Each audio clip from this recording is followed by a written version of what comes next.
ரிஷபராசிக்கான 2025-2026 குரு பெயர்ச்சியில என்ன முக்கியமான விஷயங்கள் இருக்குன்னு ஒரு சின்ன பார்வை பார்க்கலாம். பொதுவா பார்த்தா ரிஷபராசிக்கு குரு ஒரு சுபகிரகம் கிடையாதுதான். ஆனா அக்டோபர் 2025 இருந்து மார்ச் 2026 வரைக்கும் குருவோட சில சிறப்பு நகர்வுகள் இருக்கு பாருங்க. அதாவது அதிசாரமா போறது, அப்புறம் வக்ரமா பின்னோக்கி வருது. இது ரொம்ப முக்கியம். ஏன்னா இது எதிர்பாராத சில நல்ல விஷயங்களை தரக்கூடிய ஒரு காலம். முதல்ல அக்டோபர் 19, 2025 அன்னைக்கு குரு வேகமா கடகராசிக்கு போறாரு. இது உங்க ராசிக்கு 3ஆம் வீடு. அங்க போய் உச்சமாகறாரு. அதாவது ரொம்ப பலமா இருக்காரு.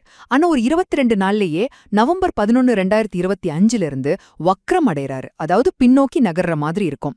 இந்த வக்ர நிலையில 3ஆம் வீடு வழியா, அதாவது உங்க கூட பிறந்தவங்க, உங்க தொடர்புகள், ஏன் வெளிநாட்டு தொடர்புகள் மூலமா கூட உதவிகள் கிடைக்க வாய்ப்பு இருக்கு.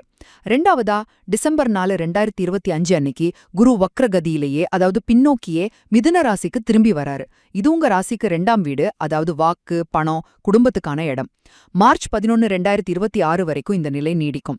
இது ரிஷபத்துக்கு ரொம்பவே சாதகமான ஒரு விஷயம். 2ஆம் வீட்ல இருக்கிறதுனால நின்னு போன காரியங்கள், குறிப்பா பணம் சம்பந்தப்பட்டது, குடும்பத்துல நல்ல விஷயங்கள், அதாவது கல்யாணம், வீடு வாங்குறது, அப்புறம் வேலை தொழில்ல நீங்க செஞ்ச முயற்சிகளுக்கு ஓகே சொல்றது, இதெல்லாம் கைக்கூடி வரலாம். நீங்க கேட்டா உதவிகள் கிடைக்க வாய்ப்பு இருக்கு.